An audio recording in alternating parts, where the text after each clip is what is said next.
Dear student, very good morning, all of you. So, good morning, good afternoon, good evening according to time. तो आज आप लोग को मैं रिवीजन वीडियो डाल रहा हूँ अबाउट नाउन से रिलेटेड। तो noun are naming words for people, place, animals, things, for example etcetera. Noun is the name of person, place or thing, ideas, emotion etcetera. Noun is naming word etcetera.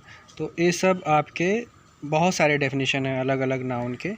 तो आपको वो चीज़ याद करना है कि नाउन का डेफिनेशन। अब kinds of noun कितने प्रकार के होते हैं?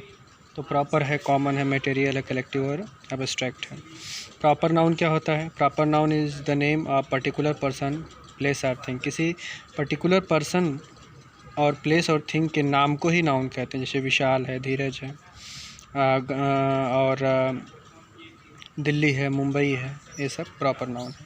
कॉमन नाउन में क्या होता है? Words denote the person things that same kind or class. जिसमें क्लास दिखे, एक समूह दिखे और किसी जाति विशेष का बोध हो, उसको कॉमन नाउन कहते हैं। जैसे द गर्ल कॉमन है, बॉय कॉमन है, मार्केट कॉमन है और सिटी कॉमन है, बहुत हॉस्पिटल है, स्कूल है, बहुत सारी चीज़ें हैं जो कॉमन है। तो ये सब चीज़ें प्रॉपर कॉमन। मैं बहुत फास्ट रिवीजन करा रहा हूँ क्योंकि एक बार इसको पढ़ाया हूँ और ये एग्ज़ाम में आपके आएगा 5 से 10 नंबर का, इसलिए फिर से इसको समझा रहा हूँ। नेक्स्ट देखो आप, collective noun. Collective noun is the group of collective noun is the collection of group of people and things. मतलब इसमें पीपल और थिंग्स आते हैं। और जैसे आर्मी है, गैंग है, फ्लॉक है और क्राउड है, ये सब चीज़ें आपके आएंगी। फिर हम बात करते हैं मटेरियल नाउन का। मटेरियल नाउन में मैटर से बना। मैटर मतलब होता है पदार्थ। पदार्थ का मतलब जो अनकाउंटेबल चीज़ें हैं लगभग सब मटेरियल नाउन में आती हैं। Word denote matter of substance which things are made are called. वह चीज़ें जो किसी पदार्थ से बनी हुई होती हैं उसको मटेरियल नाउन कहते हैं। जैसे कॉपर है, सिल्वर है, गोल्ड है, वुड है, आयरन है, ऑयल है, सॉयल है, डस्ट है, सैंड है, बहुत सारे ऐसी, ग्रेन है, राइस है, ये सब अनकाउंटेबल नाउन है, इसलिए सब मटेरियल नाउन में आएंगे। एब्स्ट्रैक्ट नाउन वह नाउन जिसको हम सिर्फ महसूस कर सकें, न छू सकें, न देख सकें, उसको एब्स्ट्रैक्ट नाउन कहते हैं, जिसको हिंदी में भाववाचक संज्ञा कहते हैं। जैसे ब्यूटी है, ऑनेस्टी है, करेज है, ट्रूथ है, ब्रेवरी। ब्यूटी मतलब सुंदरता। सुंदरता को हम सिर्फ महसूस करते हैं, ऑनेस्टी को महसूस कर सकते हैं, करेज को महसूस कर सकते हैं, ट्रूथ को महसूस कर सकते हैं, ब्रेवरी को महसूस कर सकते हैं। तो ये सब चीज़ें हैं जो फीलिंग्स में को शो करती हैं और जिसको हम that can not be seen, जिसको हम देख नहीं सकते हैं, but one only can thought about left or known abstract noun. ये सब चीज़ें दिया है आपके बुक में, तो वो आप देख लीजिएगा। अब जो चीज़ें मैं बताने जा रहा हूँ बहुत इंपॉर्टेंट, इसको ध्यान से सुनो। एग्ज़ाम में कैसे आएगा मैं बता दे रहा हूँ, बाद में क्लेम मत करना कि आप बताए नहीं थे। देख लो, यहाँ लिखा है ना फ्रॉम कॉमन नाउन। अब ऊपर लिखा फॉर्मेशन ऑफ एब्स्ट्रैक्ट नाउन। देखो लिखा है कॉमन नाउन से इसको एब्स्ट्रैक्ट नाउन बनाया। देखो स्लेव मतलब दास। दास एक तुम्हारा कॉमन नाउन है, लेकिन स्लेवरी मतलब दासता, दासता हो जाएगा। दासता को देख नहीं सकते हम। जैसे चाइल्ड है, चाइल्ड मतलब बच्चा, चाइल्डहुड बचपन, बचपन को हम देख नहीं सकते, बच्चे को हम देख सकते हैं। तो ये सब चीज़ें आएगा। देखो मैं दे दूंगा इस तरह कि इस जो कॉमन नाउन है इसको एब्स्ट्रैक्ट में बदल लो। फिर मैं दे दूंगा कि इस एडजेक्टिव को एब्स्ट्रैक्ट में बदलो, ठीक है, वर्ब को एब्स्ट्रैक्ट नाउन में बदलो। फिर देखो इधर सफिक्स प्रीफिक्स दिया है। तो सफिक्स में हम क्या करते हैं, किसी वर्ड के बाद हम ऐड करते हैं और प्रीफिक्स में पी पहले ऐड करते हैं। देखो फ्रेंड में शिप लगा है तो फ्रेंडशिप, और शॉर्ट में एज लगा है तो शॉर्टेज। तो ये सब चीज़ें जितने हैं वो सब चीज़ें याद कर लेना। सफिक्स में बताया मैं, बाद में ऐड करते हैं, प्रीफिक्स में पहले। तो ये सब चीज़ें जितना ये दिख रहा है सब पढ़ लेना। अब देखो इधर countable noun, uncountable noun. Countable noun, uncountable. Countable noun उसे कहते हैं जिसको हम काउंट कर सकते हैं, जैसे बुक है, पेन है, और पेंसिल है, इसको हम काउंट कर सकते हैं। अनकाउंटेबल नाउन उसे कहते हैं जिसको हम काउंट नहीं कर सकते, जैसे वाटर है, ऑयल है, हाँ, स्मोक है, इंग्लिश है, राइस है, शुगर है, इंग्लिश, अंग्रेजी, ये सब चीज़ें आपके अनकाउंटेबल नाउन है। तो ये सब चीज़ें आपको देखना है। अब देखो सब्जेक्टिव और नॉमिनेटिव केस। सब्जेक्टिव को ही नॉमिनेटिव केस कहते हैं। सब्जेक्टिव केस क्या होता है,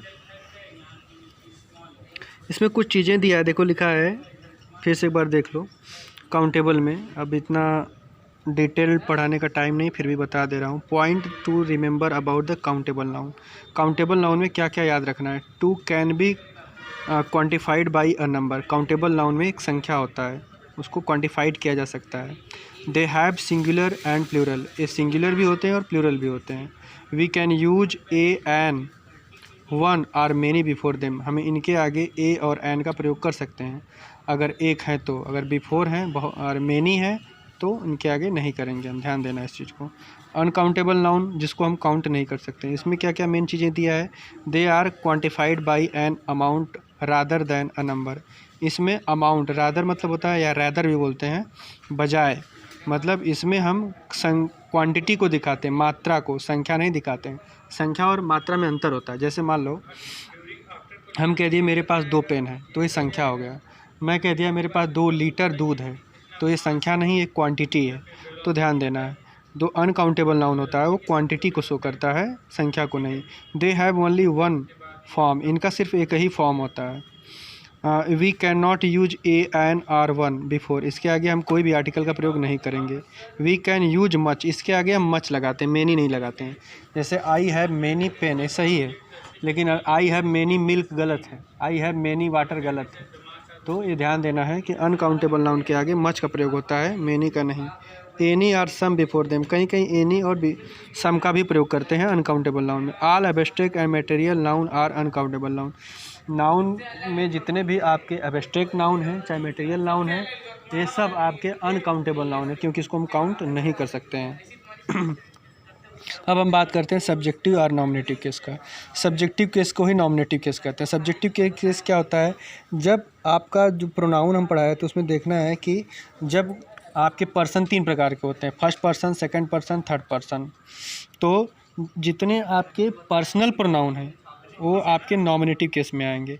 नॉमिनेटिव केस में हो गया। फिर इसके बाद अगर हम किसी व्यक्ति को रिप्रेजेंट कर रहे हैं सब्जेक्ट के रूप में, किसी व्यक्ति या वस्तु को, तो भी हमारा नॉमिनेटिव। सब्जेक्ट के रूप में अगर प्रयोग करोगे तो सब्जेक्टिव या नॉमिनेटिव केस ही कहलाएगा। जैसे इंडिया ओन द मैच, तो यहाँ जो सब्जेक्ट है इंडिया है, तो इंडिया नॉमिनेटिव केस है।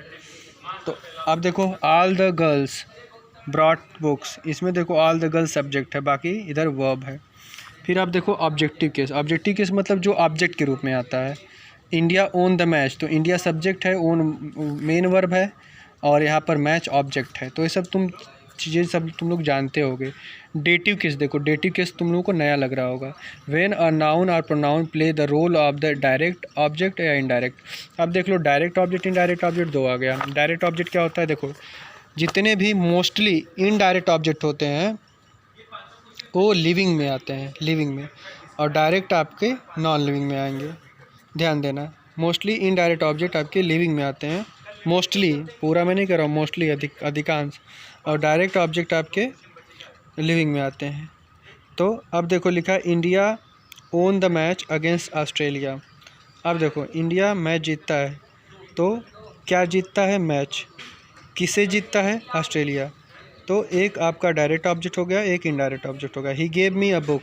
अब देखो देख लो इनडायरेक्ट ऑब्जेक्ट को ही डेटिव केस कहा गया, ध्यान से देख लो, बाद में क्लियर होना चाहिए कि इनडायरेक्ट ऑब्जेक्ट को ही डेटिव केस कहते हैं। इनडायरेक्ट ऑब्जेक्ट किसे कहते हैं, जब आप किसी भी सेंटेंस में क्या लगाएंगे तो आपको डायरेक्ट ऑब्जेक्ट मिलेगा, और किसे लगाएंगे तो इनडायरेक्ट ऑब्जेक्ट मिलेगा।